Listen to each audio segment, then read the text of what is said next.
Salut tout le monde, c'est Eugénie, j'espère que vous allez bien. Aujourd'hui, nous sommes au jour 5, je crois, du Covid. Non, jour 6, pardon. C'est ça, au jour 6, donc du coup, d'enfermement. Enfin, d'enfermement. D'isolement, pardon. Je reprends du poids, donc je reprends du poil de la bête. Et hormis le fait que j'ai mon nez qui est bouché, ça va. J'ai un petit peu mal à la tête, j'ai un peu mal aux oreilles. J'essaie de ne pas prendre de paracétamol parce qu'hier j'en ai pris toute la journée. Parce que j'avais trop mal au nez. Du coup, là aujourd'hui, mon nez est moins douloureux, donc je vais essayer de ne pas prendre de paracétamol et de supporter la douleur. Parce qu'en fait, j'ai un peu peur de tout le temps nourrir mon corps en paracétamol et c'est pas bon. Enfin, pour moi, dans ma tête, c'est pas bon. Pardon, excusez-moi. Du coup, vous entendez, là, mon nez, il est bien pris. Après, oui, c'est tout. Mis à part le nez et la tête, c'est tout.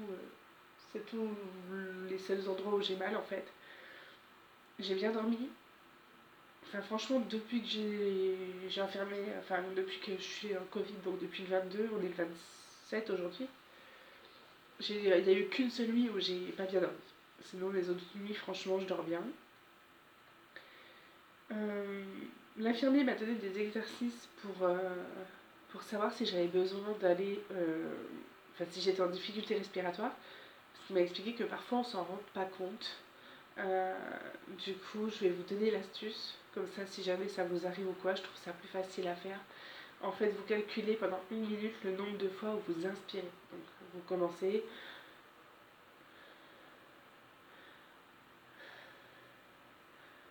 Voilà, pendant 1 minute. Ou pendant 30 secondes. Et si vous faites sur 1 minute, normalement vous devriez, si tout va bien, tomber sur un chiffre entre 10 et 20. Et si vous faites sur 30 secondes, bah, vous multipliez votre chiffre par 2 et vous avez votre fréquence respiratoire. Du coup, ça me permet de moi de me rassurer, de m'auto-évaluer et de me rassurer. Du coup, voilà où on en est.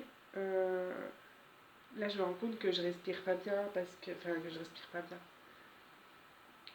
Que je suis un peu plus essoufflée parce que je parle en même temps que mon nez est bouché, donc forcément ça me facilite pas la tâche. Du coup voilà, où on en est aujourd'hui. Nous sommes le 27 septembre je crois, si je me trompe pas. C'est ça. Donc nous sommes le 27 septembre, il était largement temps que je budgétise mon mois d'octobre. Sachant que le mois de septembre a été un mois catastrophique pour mes finances. Déjà il y a eu les soldes.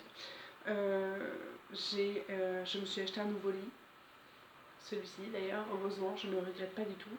Je l'ai acheté en le payant en 4 fois parce que mon ancien lit me défonçait le dos clairement. Donc je ne regrette pas du tout l'achat. Donc je me suis acheté un nouveau lit. J'ai fait des soldes et j'ai eu des frais médicaux non prévus. Ce qui fait que je finis le mois à... Attendez, je vais vous dire ça. Je calcule en euros. Donc j'étais à, on a dit ça à peu près. Ok. Attendez, hop. Fois 100, non, divisé par 120. Je vais y arriver. Ouais, c'est ça. Donc je suis à moins 17 000 francs à peu près, donc ça fait moins 150 euros. Mais c'était prévu, enfin c'était prévu. Je savais que là j'avais dépassé mon budget de septembre. Donc c'est pas une surprise quoi.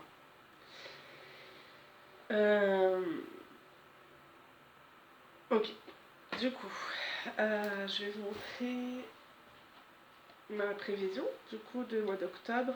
Donc voilà à quoi ressemble mon calepin, que je me rends compte que je voulais pas montrer depuis. Ouais, que je voulais pas montrer depuis. Alors du coup, j'ai donc acheté un petit cahier exprès et je le trouve génial parce que je peux tout ranger ici au niveau de mes tickets de caisse. Là vous voyez c'est mon ticket de mon achat de mon lit en fait. Vu que je le paye en 4 fois, il faut que je puisse reporter, les infos. Donc, toute cette partie-là, ce sera ma partie revenu du mois. Toute cette partie-là, ce sont les charges fixes, donc le loyer, Netflix, les assurances, le transporteur de mes enfants, etc. Toutes les sommes qui ne changent pas du tout. Ici, ce sont mes épargnes. De l'autre côté, j'ai mes charges variables, donc c'est tout ce qui change. Donc l'électricité, l'eau, c'est jamais la même somme, on est bien d'accord. En fonction de mon essence, ce que je consomme, mes courses. Ça, c'est mon crédit, du coup. Je n'avais pas le mois dernier, mais du coup, j'ai un petit crédit maintenant. Un petit, tout est relatif. Et du coup, mon budget variable, qui est en fait ce montant-là de mes revenus, moins ce montant-là, ce montant-là, ce montant-là. Donc, il me reste ça. C'est beaucoup, en fait. Il me reste beaucoup pour ce mois-là, puisque normalement, j'ai une prime cette année au travail. Cette année, n'importe quoi. Divisé par 120. J'ai une prime au travail, en fait. Ce mois-ci, hop. Ouais, donc ça veut dire qu'il me restera, après avoir payé les charges fixes, un peu plus de 1500 euros. Pour, du coup, mon électricité, mes courses et mon essence et mes petits plaisirs. Donc, bien évidemment, je ne vais pas dépenser 1500 euros. Hein, c'est logique. Donc, je vais mettre de l'argent de côté ce mois-ci. Ne serait-ce que déjà pour Noël, hein, parce que bon, ça va venir vite. Du coup, ouais.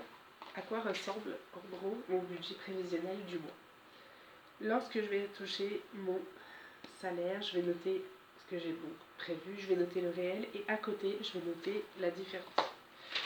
Comme par exemple, je l'ai fait pour le mois d'août. Je note toujours, voilà, là j'avais prévisionné ça et en fait j'ai eu ça, du coup ça me fait ça en plus. Donc quand c'est du plus, ce sera du vert. Et évidemment quand c'est du moins, quand c'est du plus, quand c'est le bonus pour moi, ça sera en vert et quand c'est en moins, ce sera en rouge.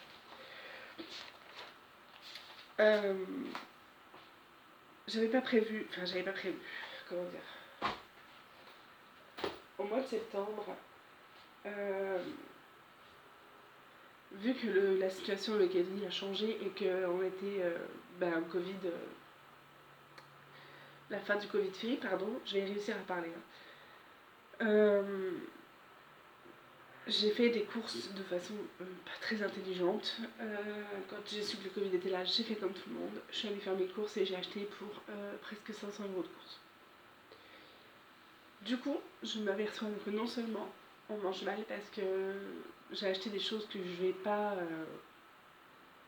En fait, d'habitude, ce que j'achète, je l'utilise dans la foulée pour le batch cooking. Mais vu que là, j'ai acheté tout un tas de choses, histoire d'avoir tout un tas de choses, je m'en sers pas pour faire du batch cooking et du coup, on mange bêtement.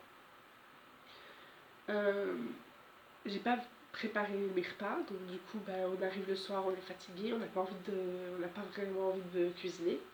Et du coup, c'est la catastrophe au niveau des repas et du budget. Donc, je vous confirme bien que faire du batch cooking, donc c'est-à-dire aller faire vos courses et ensuite cuisiner vos courses tout de suite dans la foulée, c'est une méthode pour faire des économies incroyables.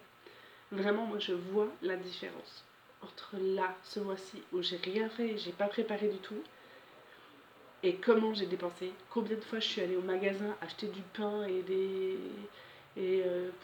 chips ou des conneries comme ça parce qu'on avait la flemme de faire à manger. Alors que vu que d'habitude je fais du batch cooking, mais même quand on a la flemme, on a toujours un truc à manger, on a juste à lancer des pâtes ou du riz, on a toujours de quoi faire. Et ça va vite. Mais là, vu que j'avais rien préparé, combien de fois on a été au magasin acheter des conneries, du pain, des chips, des snacks.